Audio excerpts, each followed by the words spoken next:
Mississippi on the move. Let's go.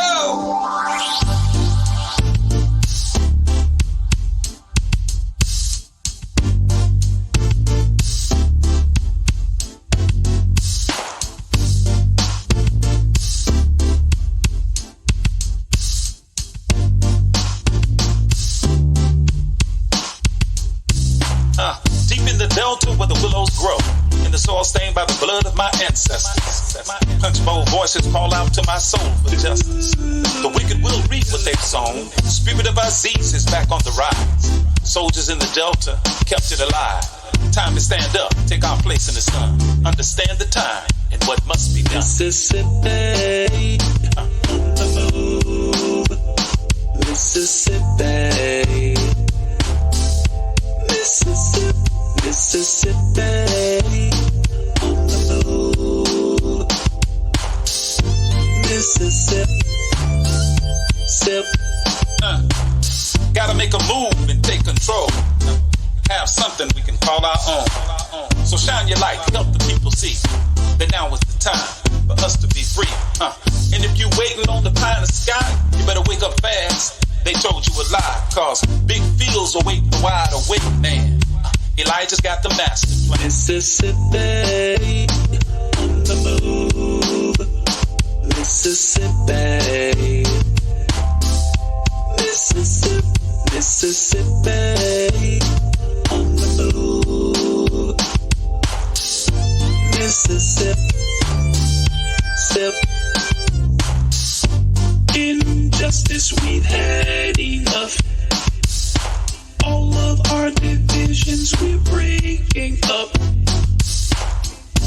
Destiny has been calling us. The spirit of the Most High is guiding us. See, the time is now. What you waiting on? Quit shooting your brothers. Put your gun down. Come on. They got a cage waiting for you if you keep that up. Early graves coming to you. From that, can't raise you up. Now, Sister Ida B and Fannie Lou, check them out and you'll know what to do. But if you really want your enemy to be alarmed, read the final call. Follow Farrakhan. Mississippi on the move. Mississippi. Mississippi. Mississippi on the move. Mississippi. Sip. Mississippi on the move. Mississippi on the move. Mississippi on the move. Mississippi. Mississippi. Mississippi on the move.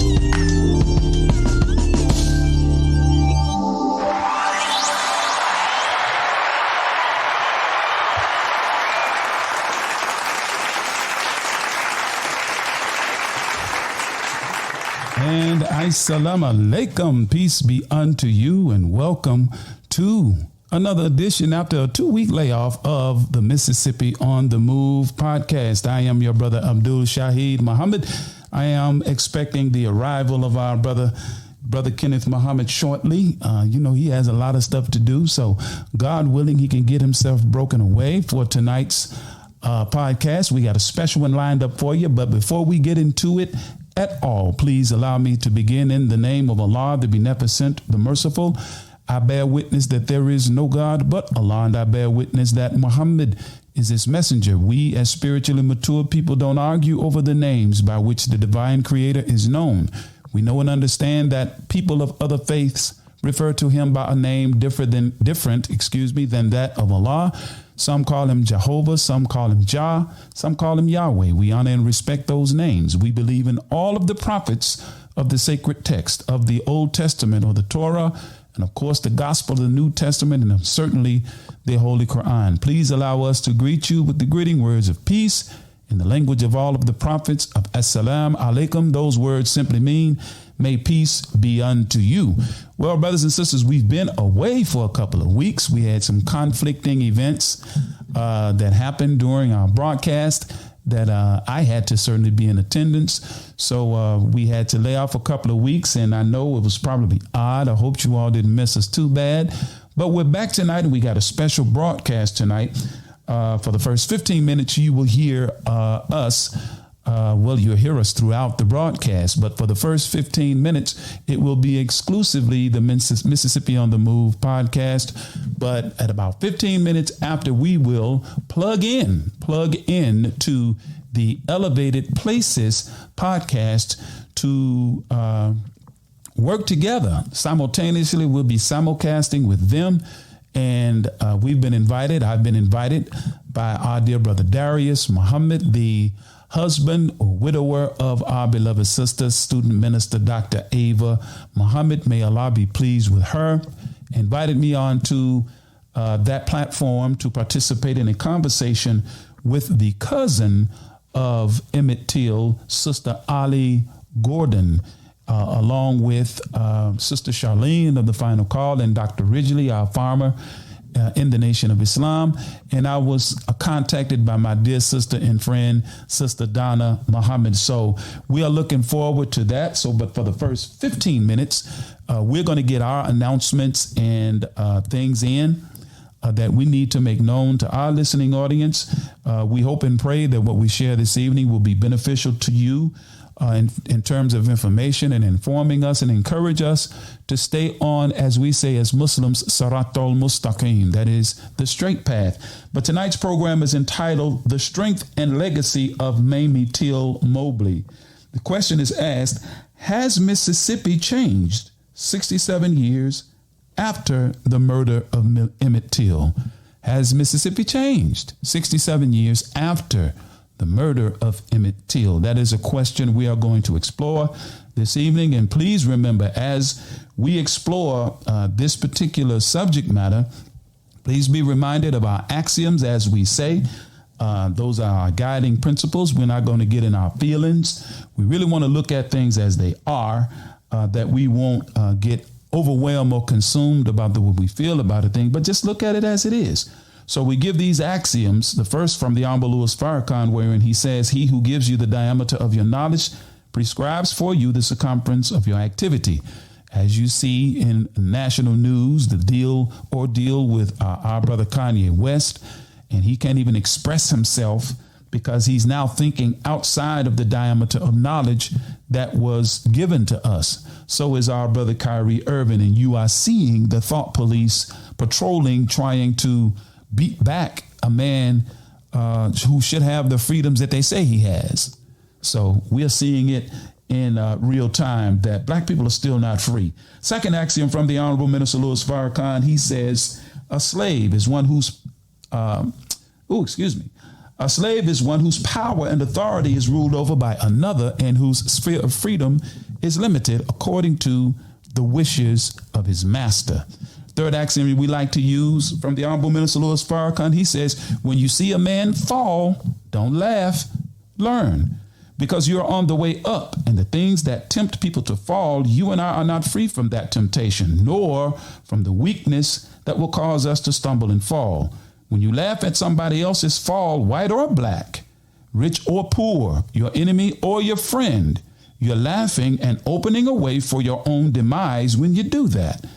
Because to laugh and not learn, to make a mockery and not to understand, is to make the same mistake yourself. And we also want to add Carter G. Woodson when he says, when you control a man's thinking, which is what they're trying to do with Kyrie and our brother Kanye. When you control a man's thinking, you do not have to worry about his actions. You do not have to tell him to go here or yonder. He will find his proper place and will stay in it. You do not have to send him to the back door. He will go without being told. In fact, if there's not a back door, he will cut one for his special benefit. His education makes it necessary. And lastly, Victor Hugo, when he said, if the soul is left in darkness, sins will be committed. The guilty one is not he who commits the sin, but he who causes the darkness. So there you have it. Keep those in mind as much as you can as you listen to tonight's broadcast. And we're going to break away real quick and get our commercial announcements in. And in about 5 minutes, we will be plugging in to the Elevated Places broadcast. We will be right back. worldwide, 24 hours a day, 7 days a week. Download the Final Call radio app and take us everywhere. On your phone, on your computer, on your tablet, on Instagram, Facebook, and Twitter. You can also log on to finalcall.com and click the Listen Live button or finalcallradio.com. Final Call Radio, the official voice of the Honorable Minister Louis Farrakhan and the Nation of Islam. What's your source for truth in news reports? Justice, no peace. No justice, no peace. Where do you turn for non-corporate driven news that's fair and balanced? No shoot. Subscribe to the Final Call News, your number one free and independent news source that delivers hard-hitting national and international news coverage of today's political, economic, and social issues. To subscribe to local home delivery, call us at area code 662-252-8999. That's 662-252-8999. Visit our website at www.finalcall.com.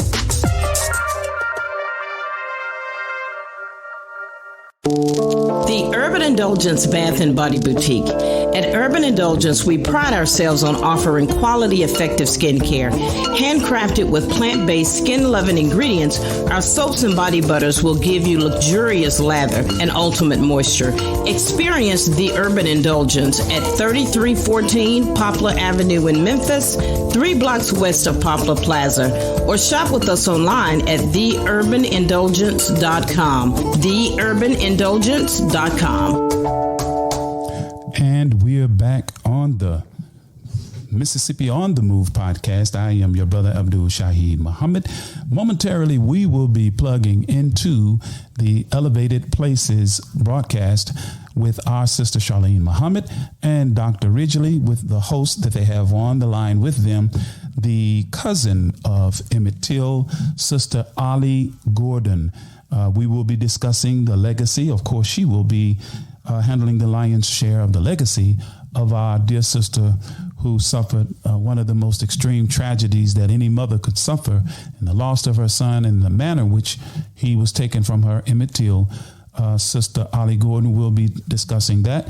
And we will be discussing the question of, has Mississippi changed 67 years after the murder of Emmitt Till? So I got about 2 minutes before that time. I'm listening in on them, and they are in the discussion.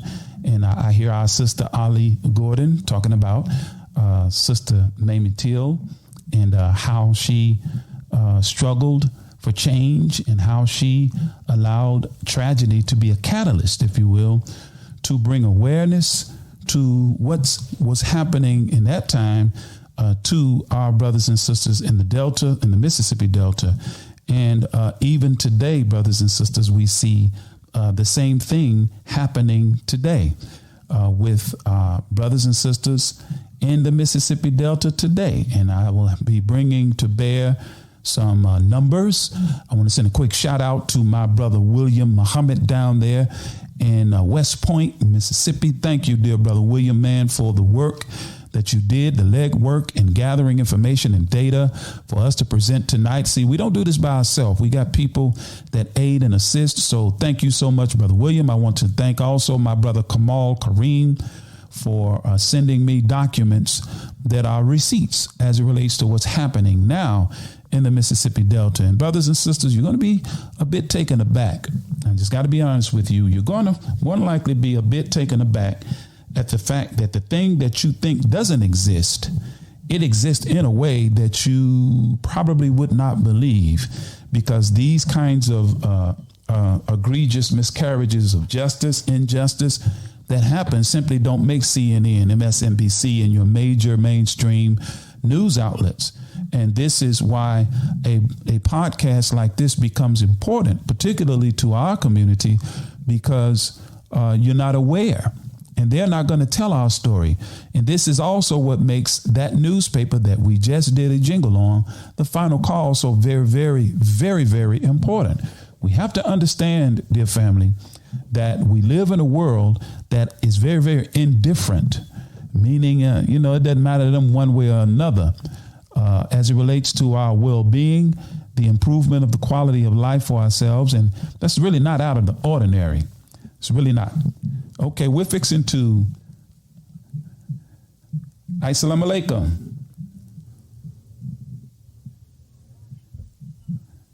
All praises are due to Allah. This is brother. His brother Shahid. Assalamu alaikum. Yes. Walaikum salam. Walaikum salam. Yes. Are you All there? praises How are due you? to Allah. This is brother. Yes. Yes. I didn't mean to. Brother Pardon my Shahid, interruption. you there in Mississippi. What to say about all this? Well, Mississippi is exactly what it's always been. Let's just be honest about it. When you look at the numbers, and first of all, let me please back up and begin in the name of the Beneficent, the Merciful.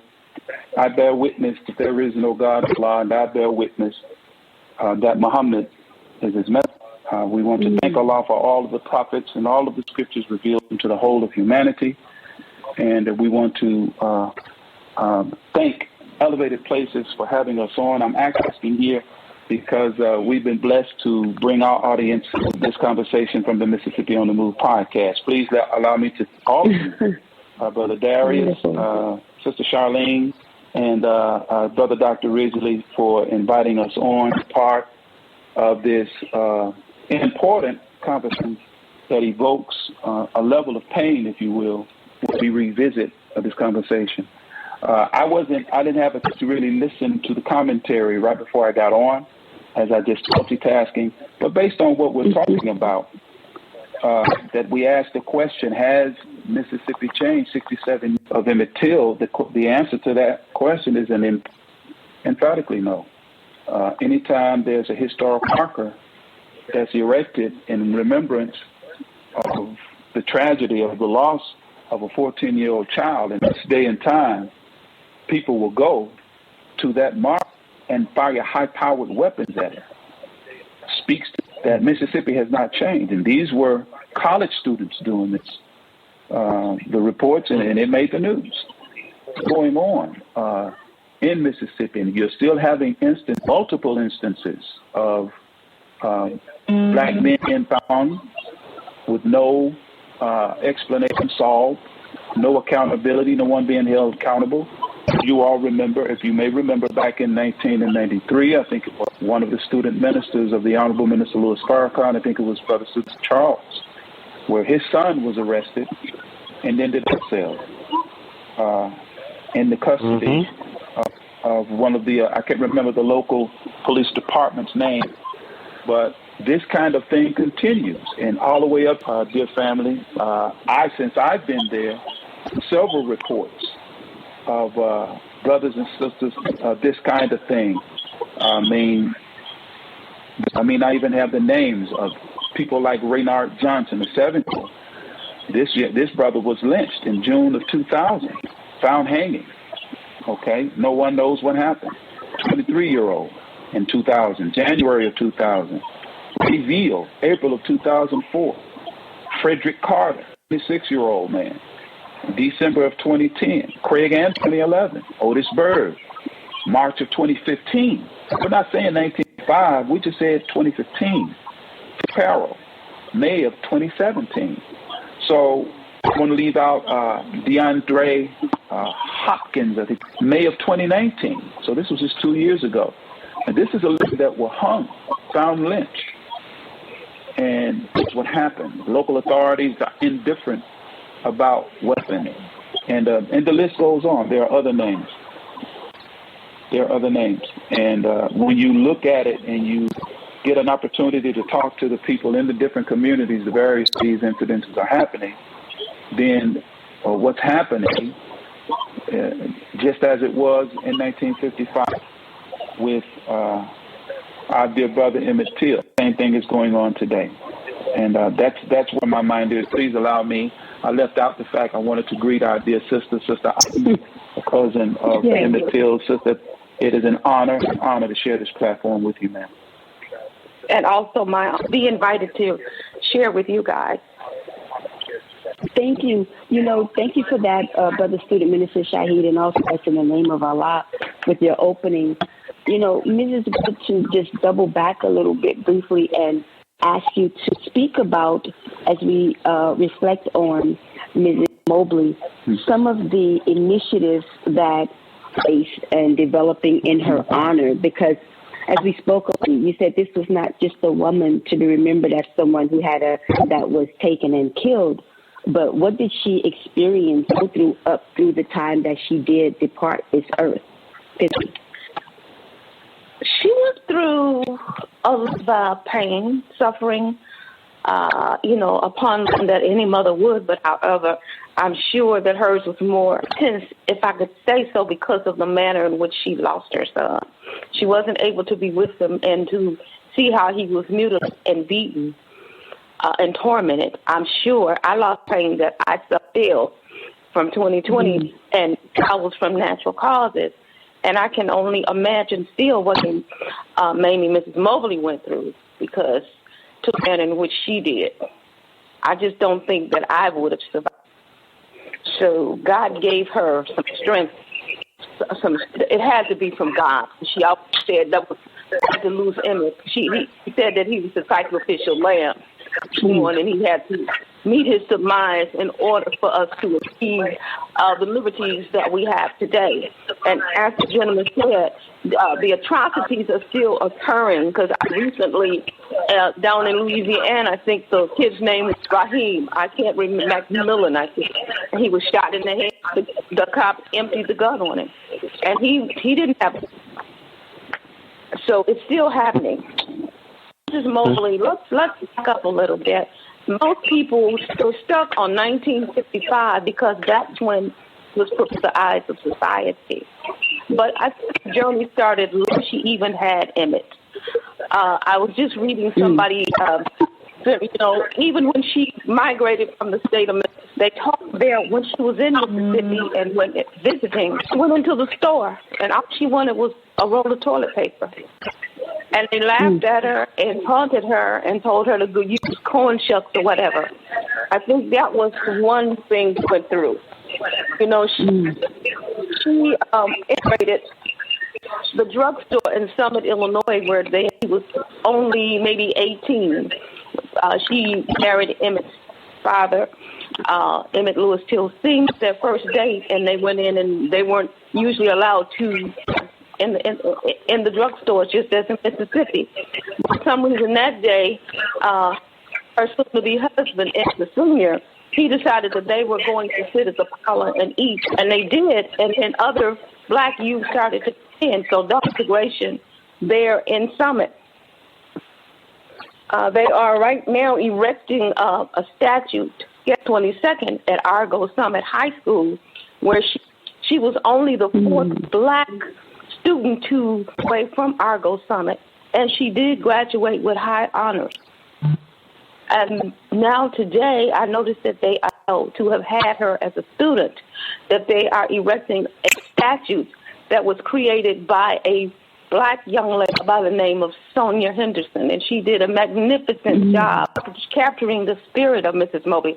I've been able to see the statue, and she worked step by step with the family, the intimate family that lived in the home and knew her.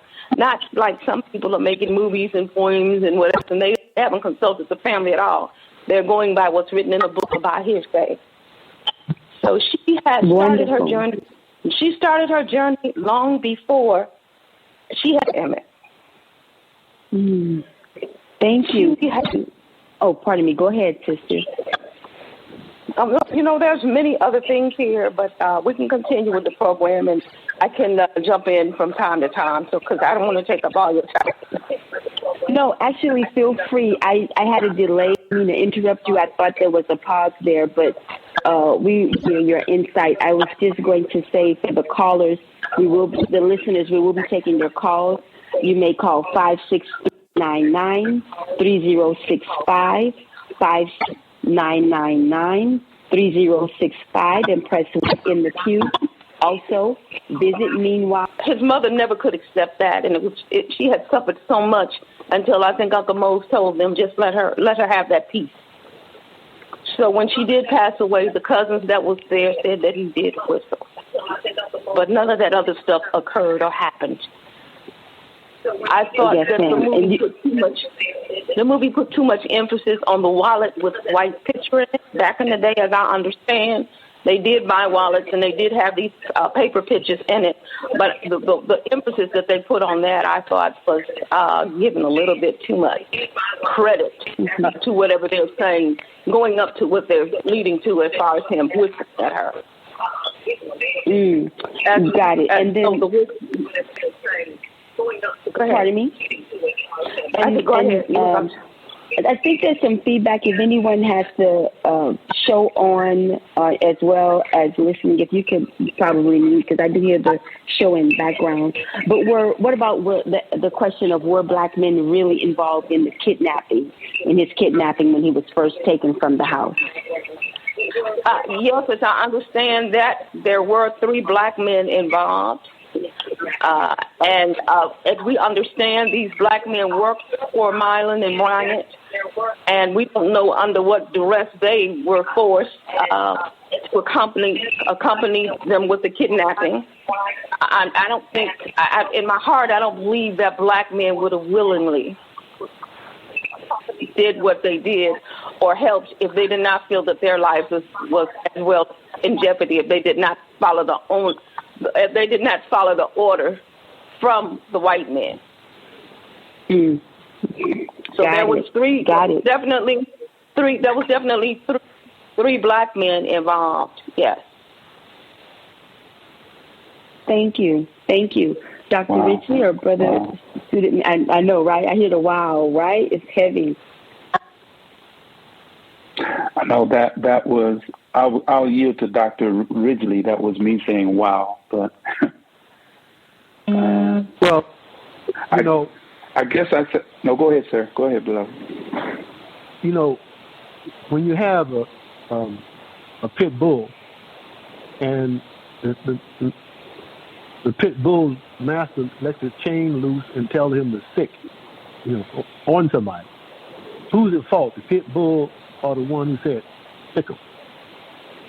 And you see, this is we have been domesticated, and not just in slavery, but after that, these lynchings that happened after like 1890, where they were lynching a black person every 3 days for years, and putting it in the newspaper, having people to come to the picnic where they was picking the skin of the bones of a burnt black person.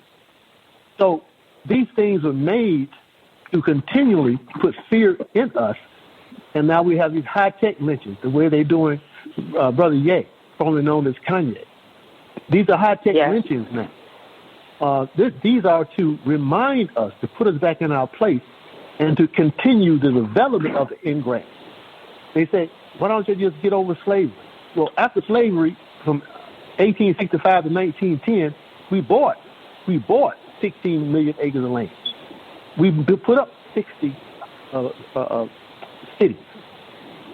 We had 8 medical schools. By 1923, we had 200 hospitals. So we had banks. So we were working together. And then they came and they bombed us. Everybody knows about 1921 in Tulsa. But in 1919, in Elaine, Arkansas, they killed 200 black farmers because they dared to set up a co-op so they can get better prices for their cotton. So this is a continual way to keep the cattle back in the fence. If they would just leave us alone, we would do good together. Now, when they brought drugs into the communities, before that time, we used to keep our doors open. Okay? But now you got to lock your doors because you don't know what thugs is out there. Well, the government invented those thugs. They invented the thugs, then they put them in jail, and then they offered them time out if they would incriminate somebody else, or time out if they involved themselves in some type of medical experiment. So this is a constant war against us to make us not trust one another and afraid of the master to the point that we won't even say that was the master who put me up to it. Okay? Just like down here, when I first got down here to Georgia, 2 years before I got down here, they had killed the head of NAACP in his office at Dawson, and a black man did it. Well, later on, it came out, after he was in prison for a while, he told the truth. He was paid to do it. Okay? So this is the type of thing that we suffer on a regular basis to what? Make us not want to work together. Make us think that we can't, that we hate each other. They had this gangster rap, he just kill a nigga. You know, so it's being pumped on us by the same people who enslaved us, but now they do it behind the curtain of some black person who is trying to make it in their world. And to make it in their world, you have to tear down our world. Good teaching. We're going to be taking calls at 8 p.m. 563-999-3065 and press 1 to get in the queue. Student Minister Shaheed, Abdul Shaheed, I heard you. Yes, ma'am. No, earlier I said wow because as Dr. Ridgely was just opining, really not opining, he was just stating facts. That's not an opinion. That's a matter of record, what he was saying. That there's always some of us involved in the undoing of one another in aiding and assisting our enemies to do these things. And we see the same thing today. I would say to those who tell us to get over slavery, I would say to them, how can we get over something that's still going on? Come on. It's still happening. It's just more sophisticated. As Dr. Richard alluded to, it's done from behind the curtain. The Honorable Minister Louis Farrakhan gave us the definition of a slave, and we use it on our program because I think it's so very, very powerful when he said that a slave is one whose power and authority is ruled over by another and whose sphere of freedom is limited according to the wishes of his master. Well, according to that definition, we're still a slave because as we see, during the time of Emmitt Till, they could willfully go into our community, call a young baby out of the house, just knock on the door and demand at will without any fear of consequence or being sanctioned in any kind of way or prosecuted and get their brand of justice. So it is today. Police officers on forces, particularly in small townships in the Delta, have this thought that they can just waltz their way into our community, threaten us, tell a mother, I'm going to get your son. And with the same indifference with which Emmitt was handled, they handle black boys, women, and girls today. They do the same thing. And you see it at the community level with regular everyday people, and you see it at the highest echelon of black people among us as you are watching it with our brother Kanye and Kyrie. I mean, it's like you do not have freedom of movement or freedom of thought as a black person. So to tell me to get over slavery when it's still going on is quite, it's quite hypocritical. But it's a heck of a thing to watch, as we were saying, when I said, wow, other black men in 2022, either so uninformed or so afraid of losing something, participate in the madness. Because when the warrant for the arrest of Miss Carol Bryant Dunham was found, there were people that for years knew that that document was in that basement. There were black people that knew that that document was in that basement. And when it was unearthed, there were black people that played a role in this government still not giving justice to this family.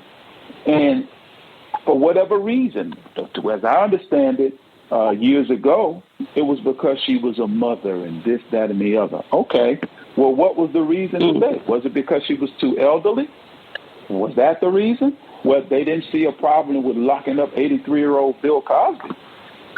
What are you talking about? And not only that, the man can't even see. Meanwhile, Harvey Weinstein still walks free. So we have to get to a point where we, as a people, respond properly, because they are not changing, and they have not changed and will not change how they relate and respond to us. So therefore, we must change how we relate and respond to them. And that brings up the conversation of separation. There it is. Absolutely. How about we, Dr. Rizzi, I hear you want to make a comment, and then we have some callers. We can begin. Big wows, right? Before we go to the line, how about you, Mrs. Gordon? Would you like to add anything? I'm listening and absorbing what the gentleman is saying. And even when we separate ourselves, they still will not let us live in harmony and in peace and achieve what we need to survive in society. You saw what they did at Rosewood and in Tulsa. I mean, history continues to repeat itself. Ooh, I have a feeling we're not experiencing that again anytime soon, but I'm not the God, so we'll see how that turns out. Go ahead, Dr. Rizzi, pardon me. You know, this is one of the issues that we have with our people over Tulsa and other places like that when they bombed us and they kill us. You know, we say, in the matter of fact, I'm looking at a graph. For instance, I'll show you this graph. Y'all can't see it, but I've done the research on the black inventions, the lynchings, and the acres of land that we had over time. And like I said, from 1880 to like 1920, they were lynching one black person every 3 days or so. But all of a sudden, in 1930, it bottomed out. 1930, it bottomed out. And so we, in the Nation of Islam, I know the people get tired of us we keep pumping our thing, but I'm sorry. The fact is that somebody came in 1930 and said that he had a wheel that could destroy America in 12 hours. And they took the writings of the Honorable Elijah Muhammad talking about the wheel when they put him in jail in 1942, took those writings and asked the Honorable Elijah Muhammad these questions. And then in 1947, they had what's called the battle in L.A., where they fought against this wheel all night long. And so now in June of 2021, the government finally admits that they have these flying objects that move at 5,000 miles per hour and can turn on a dime without making a squeak. That they know these wheels are real, and they're afraid to come at us. If we would separate, if they come at us, they will be destroyed. Mr. Farrakhan has told them over and over again, here I am, come get me. But if you kill me, you will be destroyed in 12 hours. And so you don't see him shooting at Farrakhan, do you? So I understand our people, they admit that we are correct when we call white people devils, because they tell us over and over again, if we separate, they ain't going to do but come in there and blow us up. Why would they blow us up just because we don't want to be with them? Why would they blow us up just because we want to be with ourselves? Why would they do that? They help Israel be by itself. They help the Jews take a country from the Palestinians so they can be by themselves. But yet, if we try to be by ourselves, we're afraid they're going to blow us up. Well, hell, I'm tired of being a nigga in America. I say to separate. Let's see if the God is real. I think my God is real, and he will take you out. Because now you got to admit that what is up in that sky, you cannot handle. So I feel sorry for my people who don't believe as we believe. I understand their fear. I understand why they feel the way they do. But we got to come up out of that and just do some thinking and some studying and start studying about these UFOs, so-called UFOs. They know that.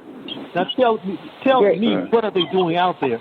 Except we done told you in advance that they were out there. Now they tell you that it's there. Maybe you better understand that is a weapon that we have to protect us by our God who came the person master for our Muhammad. I hate to preach. That's I right. When I hear how people scared of these damn practices. But that's why I want to accept. It's because they fear how powerful we are and can become. And that is the fear. That's why they play with the minds, with the drugs, and all the other things to keep the bulk of our people's minds in control, because they know how powerful we can be and will become. They fear that. And this is why they keep their feet on our necks. Thank you, like sister. Dr. Ridgely, accept your own and be yourself. And Minister Abdul Shaheed has to take lead. So I wanted to see if he would be able to give his closing remarks. He's going to take lead. And we'll come right back to you, Dr. Ridgely, because I hear you fired up. Go ahead. The thought came to my mind as Dr. Ridgely was expressing a reality that has been taught among us in the Nation of Islam since the 30s, that America is now just admitted last year. You know, brothers and sisters, a study of Scripture, and I don't mean to preach either, when you look at the peoples and prophets and the times, the most difficult thing for the people to accept during the time of the prophets was the fact that God had raised a man from among them. They didn't readily accept that notion. I mean, even Abraham had a problem accepting God's judgment of Sodom and Gomorrah. Listen to what he asked God when God told him what he was about to do. He said, will you kill the righteous along with the wicked? As though God had not already made an assessment of who deserved to leave and who deserved to die and who didn't. And the people of the time of Noah, they laughed at the man. See, it's easy for us to accept the prophets today. But if you had lived during the time of Noah, a man preaching for 150 years that is going to rain and float a boat away that he had just built, after 10 years you're with him, 20 years, 30 years, maybe into 40 years. Well, after about 60 or 70 years, you get impatient. So now the people are laughing. And we can accept that prophets lived among peoples of old. And at the same time, many of us will bear witness. Many white clergy and televangelists and scholars agree that America is the Babylon of which the scriptures speak, is the mystery Babylon. And the Hebrew boys were taken captive in ancient Babylon and also in mystery Babylon. Well, should there be a Daniel among us? Should there not? They talk about a Moses, this government, and their documents. Jehovah, his objective was to prevent the rise, listen at his words, of a black Messiah. Why, U.S. government, are you using biblical language in reference to those whom you've captured? Why did Thomas Jefferson say he trembled for his country when he reflected that not his law is just, but that God is just, and that his justice can't sleep forever? So, brothers and sisters, do we not think that God is not going to deal with a country that's brought millions upon millions of souls across the Atlantic Ocean and has murdered and pillaged them, and it continues to this day? And all of the events of those kinds of atrocities pale, not being using the comparison, but when you juxtapose it to what's happened to us, those who claim atrocities have happened to them, they pale in comparison to what happened and continues to happen to us. So God has to send us somebody, or the scriptures are not truthful, and we can't say that the scriptures are not truthful. Thank you. Let's go, Dr. Ritchie, and then we'll take some calls. Yeah. What I wanted to say was Miss Ollie, how you say her name? Ollie. I'm not good. Ollie. Okay. You're 100% correct, and I just want to emphasize what you just said, so people got to hear that and understand it. Yes, they are afraid of our rise. They've always been. Listen, if I'm running against Usain Bolt in a 100-yard dash, you know who Usain Bolt is, right? Yes. The track star. All right. Only thing Usain Bolt wants to know is how much money I got. He ain't gonna race me for nothing. He want to know how much money I got because he know he go beat me. All right. Now, but when we try to race, the white people always come with some discrimination. You don't discriminate against the inferior. you discriminate against a superior who you got to make become inferior to you because you can't win on a level playing field. The Honorable Elijah Muhammad said that they will never live with us on an equal system because they know we will rise to the top. So every time you whip around them, they're going to demand to be in charge. They want if it was a race, they want to be at the starting block with the gun, so they can call it when you jump the gun. Then they want to be at the end with the string, so they can determine who wins. And they want to put oil in your lane and not give you no spikes on your track shoes and not allow you to use a starting block. All right? Because why? They know on an even playing field, we will always come out the winner. And that's why they continue to discriminate, to cheat, to have one set of rules for them, another set of rules for us, because they know. They were so afraid in 1910 when they found out that we had 10 million people and they thought we was going to die out, but we had 10 million people and 16 million acres of land in the South. So they always have known that we were not swinging from the trees in Africa. Okay? We had civilization, and they stole us and sold us as engineers.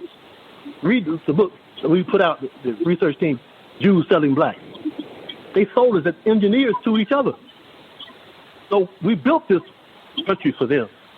And when they let us loose because the North wanted to take us from the South, and we went into the woods and started building civilization, a base within a nation, and they found out about it, they've been to war with us ever since, over and over again. That's why. They are intimidated by us. Okay? Thank you very much, Holly. Yes. Well, let's go to the phone lines. We have Brother Darrell. Thank you for holding. Welcome to Elevated Places. Assalamu alaikum, family. Happy Savior's Day. Wa alaikum salam. Happy Savior's Day. Yes, and to our beloved family, Emmitt Till's cousin. That loss is also our loss because we are one family. This enemy, he wants to divide us. Different, we are one. I picked up this video about maybe 20 years ago at Walmart, and before this movie came out. I have not seen it because of my vision, but I heard people talking. But when I seen the video of myself for the real, what happened before they came up this crazy video and got it all, distorted, and my heart went out then when I seen this. And I look back at nothing changed but the year, because we're looking at our people being slaughtered right now. And that Emmitt Till is going on all across the North, the South, everywhere black people are, they're still killing us. So nothing changed but the year. Just about 4 years ago in Mobile, I'm about a 45-minute ride from there, there was a young man hung in the park. They said he committed suicide. Who commits suicide by hanging himself in the park? So we know that is still going on. And rest assured, beloved sister, those cities we built, and they burnt them down over a lie, over a white woman, and whatever they have done all of the years that we've been here on this part of America, that we have a living God. And Allah is going to handle this, even though the minister said, oh, Allah, please handle this soon. He said, no, because if you wish for it now, you might lose your loved one. So he's giving us time, but that time is running out. Allah is not playing. There's too much killing going on with the white man, plus what he's doing with us, with the drugs, we're killing each other. This brother got shot over 90 times, overkill. And we're like sheep. We sit back and watch and do nothing. Like when the brother had the knee on his neck. We sitting around like sheep, like the minister said, and nobody stood up. We're going to die fighting. That brother should have never died like that. But we're still caught up in that slave mentality. So the minister is telling us, be patient, because look what all I just did with Ian. Went through there and tore up all with a rich star. So Allah is on his job. We just got to get on our job and get away from these people. Well, what are we going to do? The minister said, don't worry about what we're going to do, what they're going to do, because we're going to go free. And Allah got, so that will is real, like our brother said. We have to understand scriptures right here in front of the minister's pages. So once we come together and understand that this world is through, we just got to be prepared, store food, get together, come together, and be prepared, because this thing, I was a brother speaking, said, will we make it to 2025? That ain't nothing around the corner. That's how serious this thing is going. So we have to stay together, love each other. And I'm looking at back, nothing happened about that, even though brother mentioned all these names, and so plenty of names have not been mentioned. What our baby brother, Tamir Rice, 13 years old. How you going to think that he's a 21-year-old, he's out there with a gun, a play gun, water gun, whatever it may be, and before the car stops completely, he gets shot and killed, you know? So that's right. It's just, rolled up. We have to, yes, and I was just saying, and I'm going to get off because I know there's other guests. I'm listening to our beloved sister, Ava. May Allah continue to bless in her spirit. Long live the spirit of our beloved sister, Ava. I was listening to one of her lectures off the Final Call Radio this morning, and she was speaking about what you said, Brother originally, about the sister. She went to the white man back then that was a death sentence, demanding her husband to get paid because he got tired of working. He never got paid. They killed him, lynched him. Then she went and demanded them to arrest him. There was another death warrant. Burned her, hunger, and came back 2 days for parts, but they used our body parts for souvenirs, and the baby still alive. Cut that one, our sister open, the baby fell out and stumped the feet and crushed the baby head. This is what's going on now. So ain't nothing changed but the year. So we just stay on our prayers, because we do have a living God. Ain't no spook God here. That will is real. All we got to do is come together and love one another, and we just come together and be safe. And may Allah continue to bless our beloved sister Ava radio show. Long live the spirit of our sister Ava. Assalamu alaikum. Love you all. Stay safe. Walaikum salam. Thank you, Brother Darrell. As we go to Brother Harl, I'd just like to say, our next caller, Brother Harl, I'd like to invoke some of what I heard Student Minister Nuri Muhammad, as well as other student ministers and helpers of the Honorable Minister Louis Farrakhan say, Pharaoh let our people go. No, our people let Pharaoh go. And I would also like to lift up here Minister Farrakhan's message out of North Charleston, South Carolina. He spoke about the inevitable, unstoppable rise of Black people inside of America. So we've already been declared free. And again, as some of the panel said tonight, it's time to separate. They've let us go. They have completely let us go, and we can see this, and there's no more use for us. And so now we've been getting gunned down, and also the Honorable Minister Louis Farrakhan has said that the victims will become more innocent and younger. Dr. Risley, back me up. Assalamu alaikum, dear brothers and sisters. This is your brother Abdul Shaheed Muhammad. As planned, we are breaking away from the program of Elevated Places at 8 o'clock. And we have a guest that will be calling in shortly. Our sister Yolanda Shelton will be calling in from West Point, Mississippi. She will be having a rally on the 12th of November in West Point with regard to the young brother who was shot by Gulfport police that our sister Ali Gordon alluded to. Jaheem McMillan was his name, 15-year-old child, shot multiple times, 6 at least, according to witnesses, in the head and torso. No felony charges, unarmed. Police say a gun was present. Most of the people, well, really all of the witnesses, not most, every witness that spoke said that there was no gun. So we're going to take a quick break. We want to remind you, please be reminded, the Prison Reform Ministry Gala, don't forget you all, December 17th, this year, December 17th in Holly Springs, Mississippi. Make sure you get your tickets. But we're going to take a quick break, and we should be hearing from our sister Yolanda Shelton very, very shortly. We'll be right back. We'll be right back.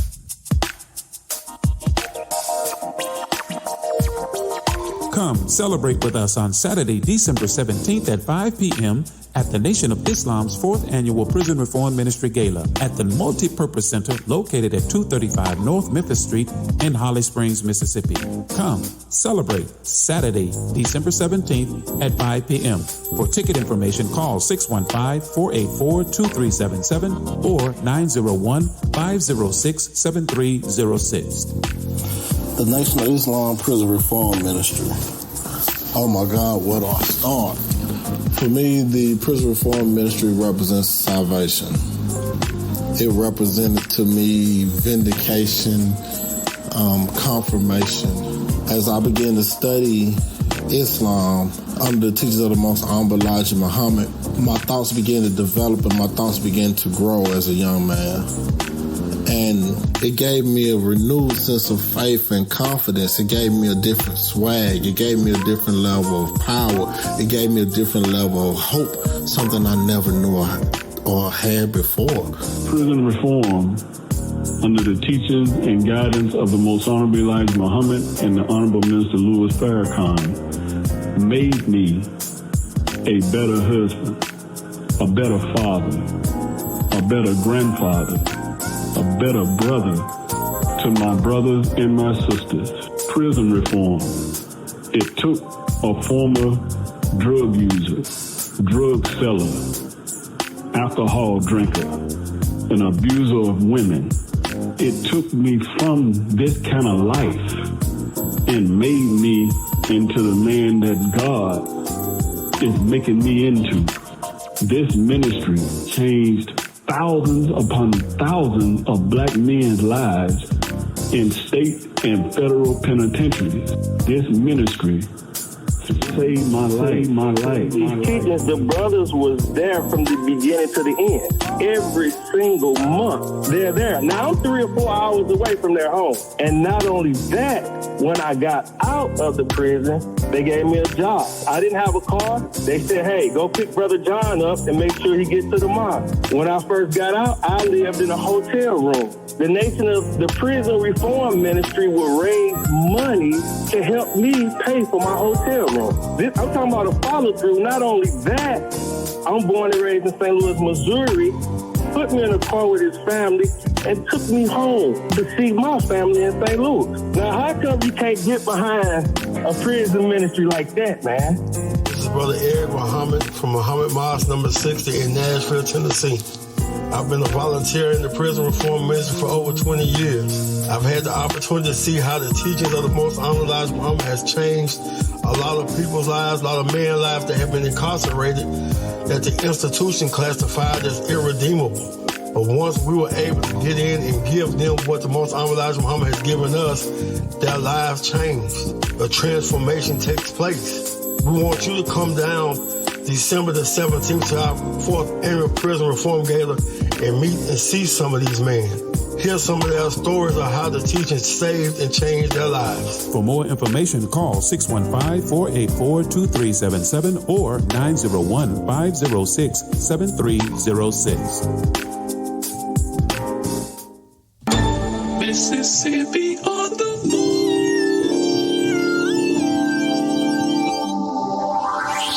And we are back live at the Mississippi on the Move podcast. Once again, I am your brother Abdul Shaheed Muhammad, and we have our sister Yolanda.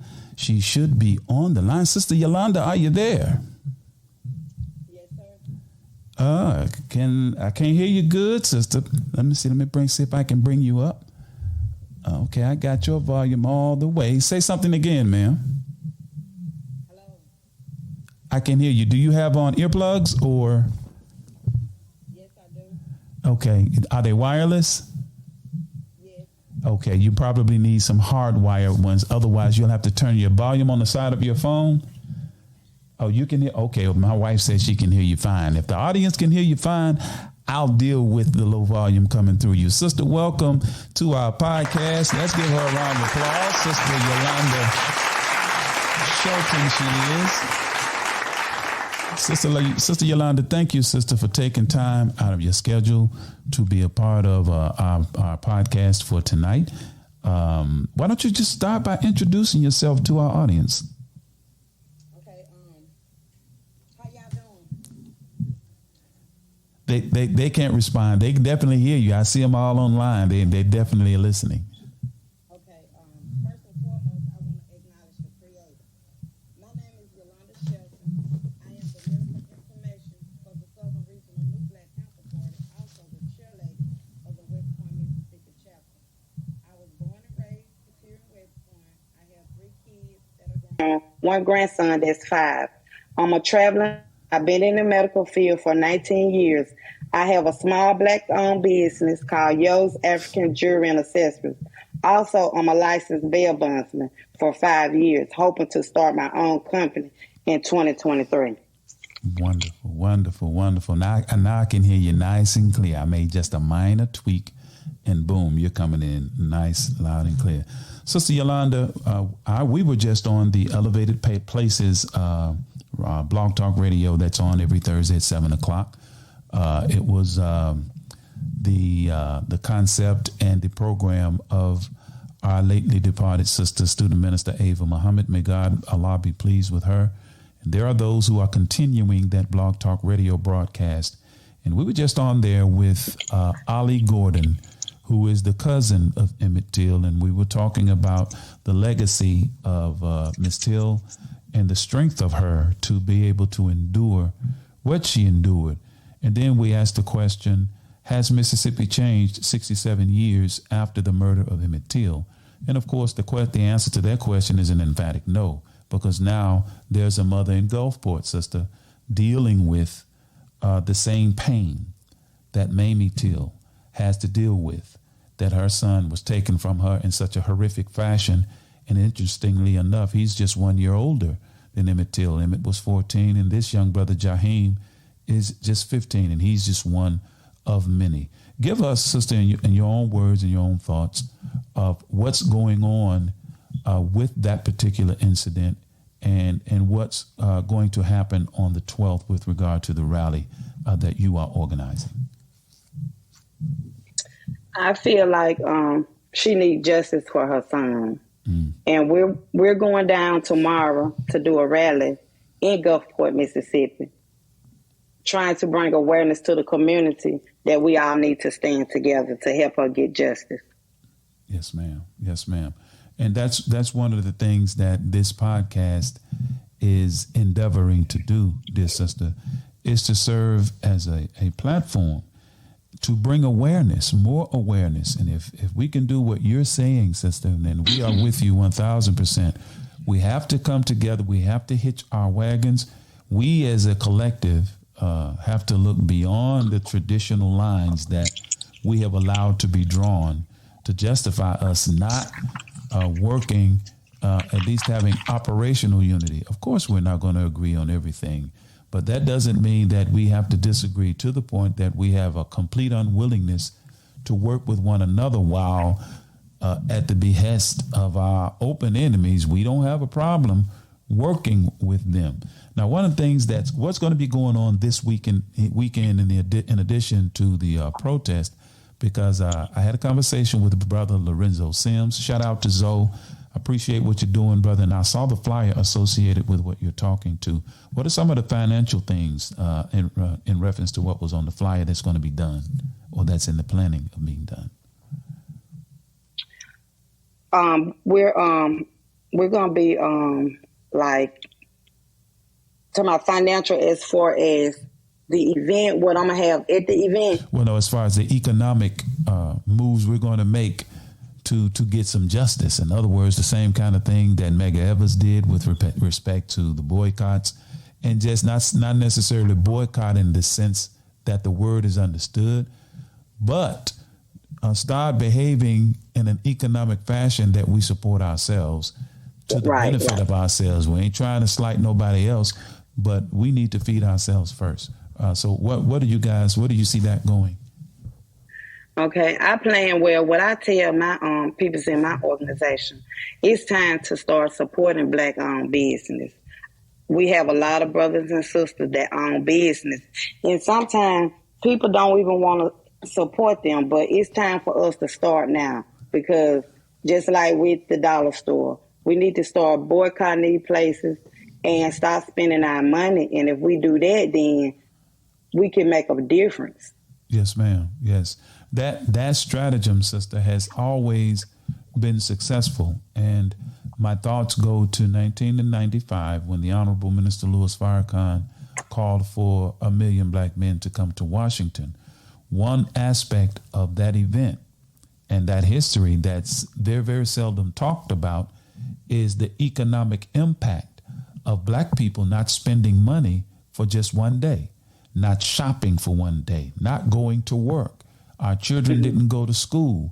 A large swath of black America responded favorably to the Honorable Minister Louis Farrakhan's request. So in the wake of that, sister, a lot of the big box stores like your Targets, your Kmarts, have you noticed you ain't really seen Kmart around? But that one day had a heck of a profound effect on business around America. And I say that because the number one instrument or weapon that we have is our dollar, and the ability to either give it to them or not give it to them. But if we decide not to give it to them, we have to redirect it into our communities and establish goods and services and businesses that will service the needs and fill the void if we decide to pull away from them. So, yes, sister, we are certainly in agreement with that particular strategy. What time will everything kick off this weekend and the locations? At 12, we'll meet. We're going to meet up, and then we'll go to the dollar store will be our first stop. Mm-hmm. Okay. Well, I talked to Brother Kamal Kareem, sister, and as I was mentioning on the Elevated Places Blog Talk Radio broadcast, there are many others that have suffered this. There are many mothers down in the Delta, down towards West Point and Gulfport and the other small townships where we live and they live, whose children have been just shot down. And I just had a list. Thanks once again to our brother Kamal Kareem, who sent me a list, an active list of black men that were found hung down in those areas with no resolution. The family just got to live with it, you know. So what are some of the others that you are familiar with, sister, that you can share with the audience in terms of how parents and how families are coping with these things? Well, I know I got a friend that she lost her son to gun violence. Yes, ma'am. And it's hard. It's a lot of parents here in West Point that have lost their kids to gun violence. It's hard. It's something I don't think they'll never be able to get over, you know, but they just coping with it day by day. Yes, ma'am. And you said gun violence. That kind of like segues us into the part that we're going to have to be responsible for. And what I'm alluding to is the fact is but the fact that, we're calling for justice, right? And it's certainly a right call. It is the proper call. We should expect where we live, those who say that they are policing our communities, we should expect justice when we are being dealt with by them. But one thing that the Honorable Louis Farrakhan has shared with us, I listened to a talk. He said that we as a people are so filled with hatred of self that somebody has to come and plead with us to stop killing ourselves. And it's very, very hard, dear Sister Yolanda, to demand something that we refuse to give to ourselves. So what in your mind can we do or should we do as it relates to our mothers that are losing their children to gun violence and the young brothers and sisters that are in the street that are at odds with one another? And our enemy is feeding this, and using hip hop culture as a conduit. They've weaponized hip hop culture against our young people. And there's a quote we use at the beginning of our program where it says from Victor Hugo, "If the soul is left in darkness, sins will be committed. The guilty one is not he who commits the sin, but he who causes the darkness." So in your words, sister, what can we do in terms of working with our young people to try to stem the tide of some of this gun violence that's happening between them? Well, I feel like we should start trying to get more programs for the kids after school, mentoring to them and letting them know that there is an outlet. We're here, we got different organizations, and I believe all our organizations should come together to put forth, to try to come up with different programs that that the kids and ourselves can utilize so that to keep them busy. I think if we keep them busy, maybe we could stop some of this. And as they smaller, teach them while they small. Mm-hmm. Yes, ma'am. Stay on them, work with them, stay on them, and just teach them the right way. I believe we could save some of the youth, some of the younger ones. Yes, ma'am. I certainly believe that as well, sister, what we do in the Nation of Islam, which is something that we would like to introduce through our 10,000 village that the Honorable Louis Farrakhan called us to convene. We need people that are not afraid to talk to our young people. We need people that are not afraid to not only talk to our young people, but also confront the injustices going on with our open enemies. And one of the things that we do, sister, is called conflict resolution. And we would like to introduce it. God willing, sister, we plan, at least I do myself, plan to make the trip down to West Point on November the 12th, which is on a Saturday, to be a part of the happenings there. And God willing, sister, we would like to introduce our brothers and sisters in the various organizations to what we call conflict resolution. In that, and this is what I call trench work, meaning that ain't no cameras and microphones present while this kind of work is going on. This is going in the hood, getting the various factions, their leadership, and ask them, brother, are you willing to talk with the other side you're beefing with to see if we can dialogue and put our guns down and not spill each other's blood?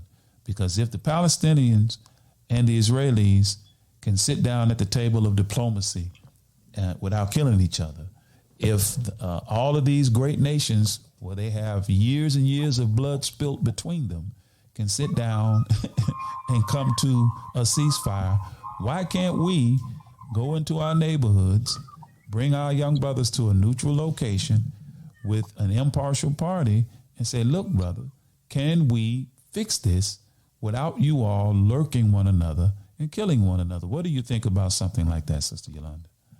I think it's an awesome idea. Okay, very good. Because it was introduced to us by the Honorable Minister Louis Farrakhan. He called for it. It's happening in several states and cities throughout America. We're the ones that are doing it.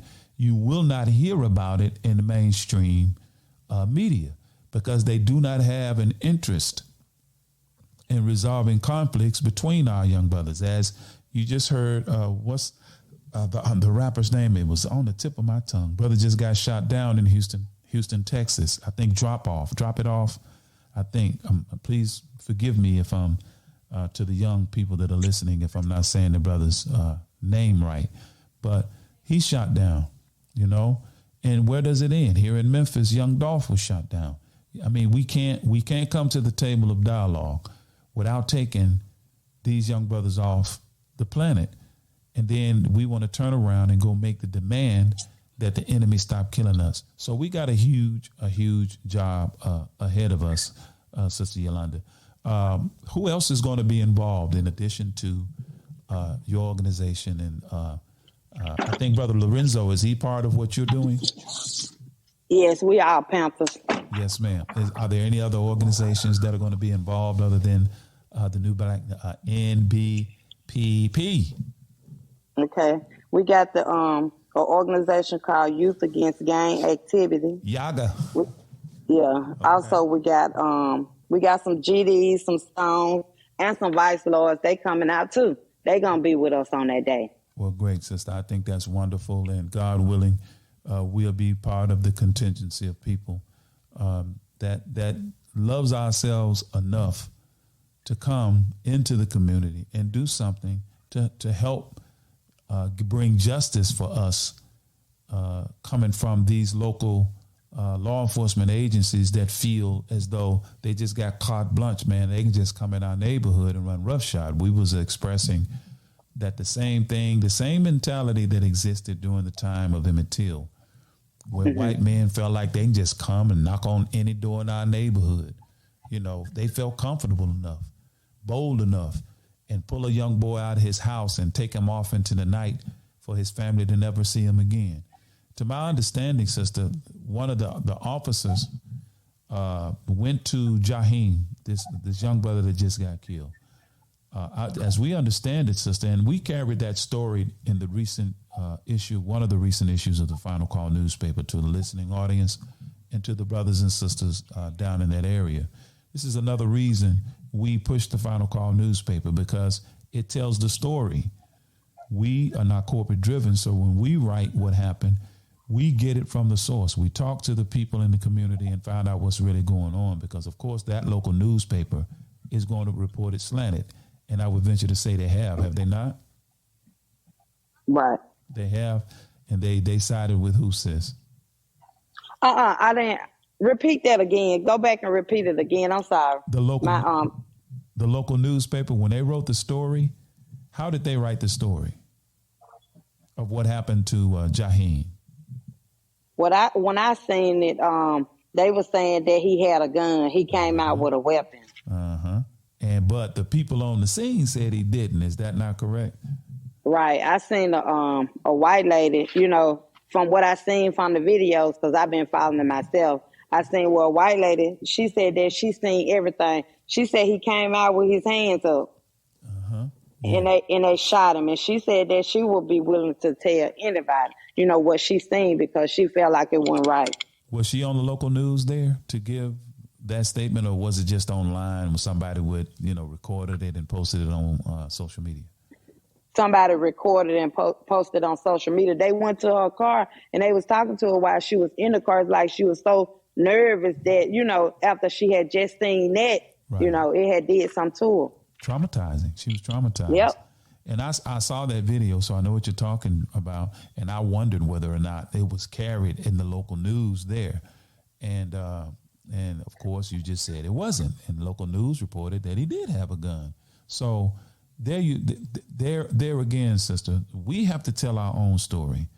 And if we don't do it, then no one will ever know what's really going on. And the way they handle local news is they control the narrative of what's happening in that local town, and the people that really know what's happening, or that will give an opposing view or a different view than what they want to report, black or white, they don't want to hear from them. So hence you have this lady online talking about it, but the local news has nothing to say about it.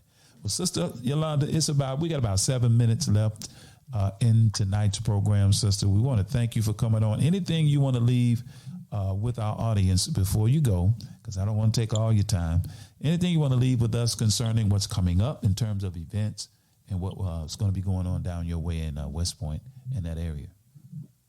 It's just that, like on the 12th, we're doing the Stop the Violence rally, and we're getting a lot of different organizations to come out. I want the youth to see that we're a part of different organizations. That don't mean we can't work together. We can't unite. And we ought to be able to, like you said earlier, if we got something going on, we ought to be able to talk about it. That's right. And I also talked to some guys. I went to Aberdeen, Mississippi today. I went to Starkville yesterday.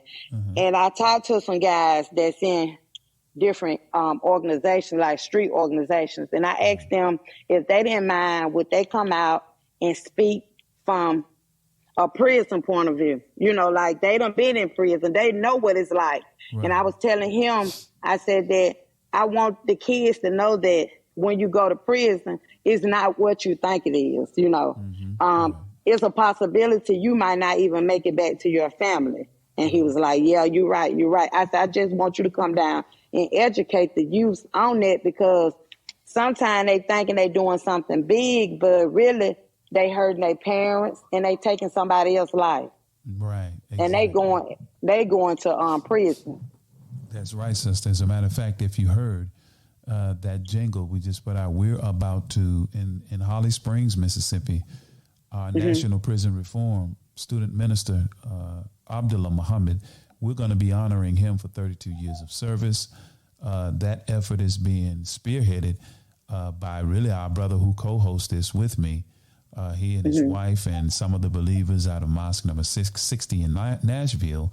This is the fourth time they're having this prison reform gala, but it's going to be in Holly Springs on December 17th.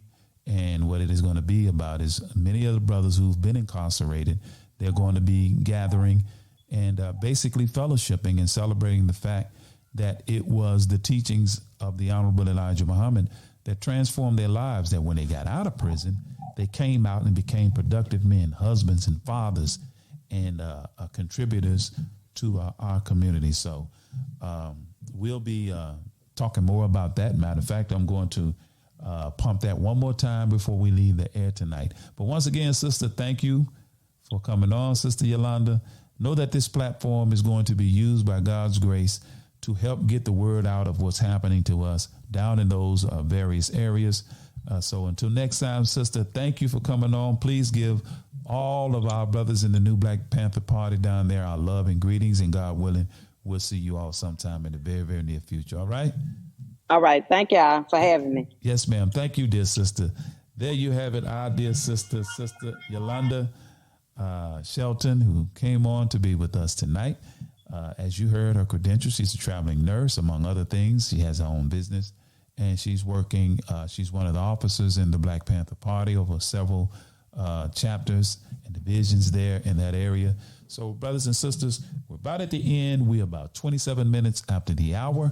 We're going to go and break away and give our announcements, and we're going to come back and close out tonight's program. We'll be right back. Worldwide, 24 hours a day, 7 days a week. Download the Final Call Radio app and take us everywhere. On your phone, on your computer, on your tablet, on Instagram, Facebook, and Twitter. You can also log on to finalcall.com and click the Listen Live button, or finalcallradio.com. Final Call Radio, the official voice of the Honorable Minister Louis Farrakhan and the Nation of Islam. What's your source for truth in news reports? Justice, no peace. No justice, no peace. Where do you turn for non-corporate driven news that's fair and balanced?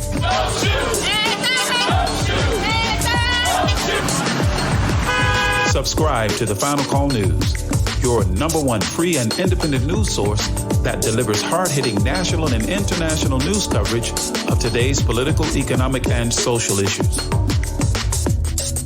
To subscribe to local home delivery, call us at area code 662-252-8999. That's 662-252-8999. Visit our website at www.finalcall.com.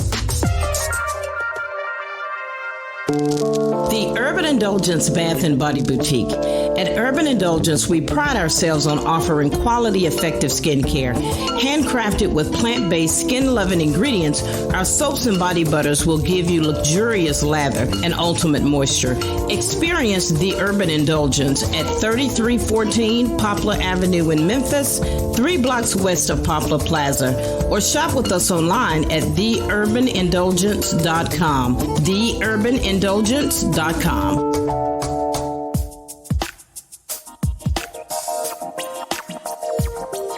Come celebrate with us on Saturday, December 17th at 5 p.m.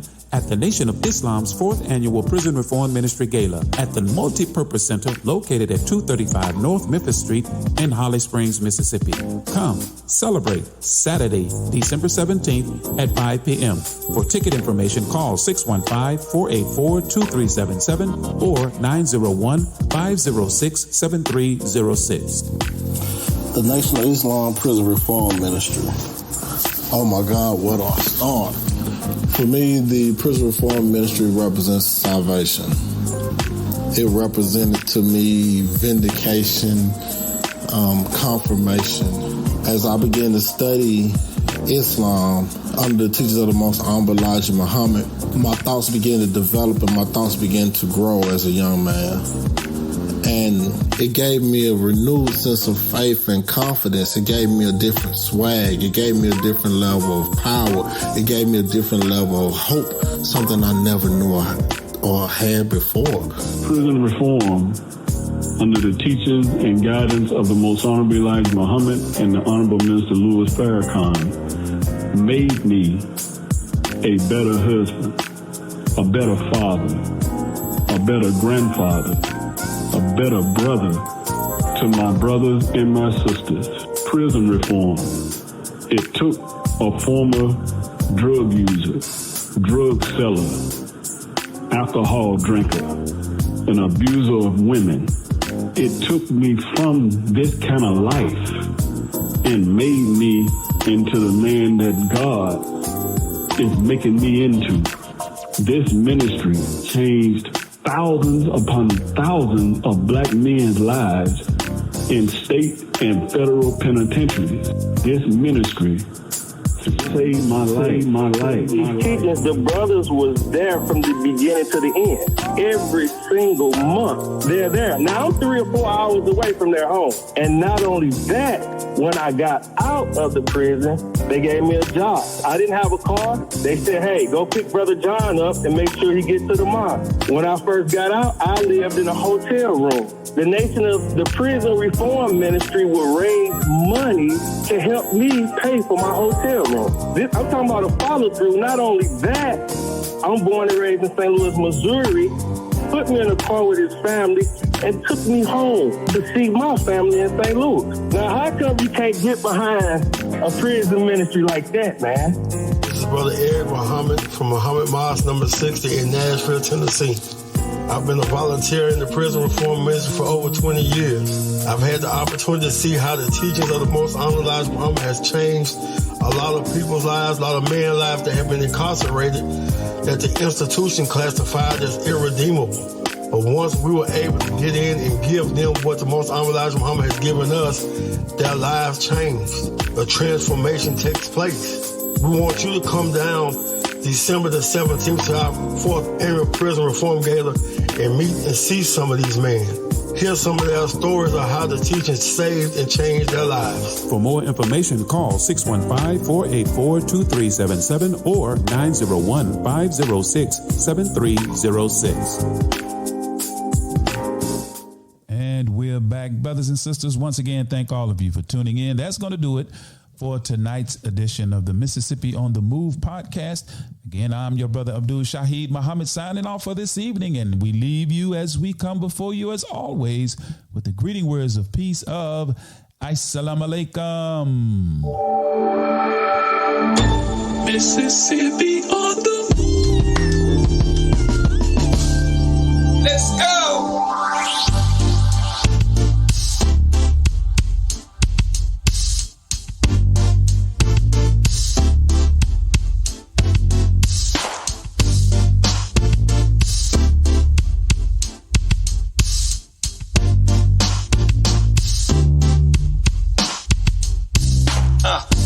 Delta where the willows grow, in the soil stained by the blood of my ancestors. Punchbowl voices call out to my soul for justice. The wicked will reap what they've sown. The spirit of Aziz is back on the rise. Soldiers in the Delta kept it alive. Time to stand up, take our place in the sun. Understand the time and what must be done. Mississippi on the move. Mississippi. Mississippi. Mississippi on the move. Mississippi. Gotta make a move and take control. Have something we can call our own. So shine your light, help the people see that now is the time for us to be free.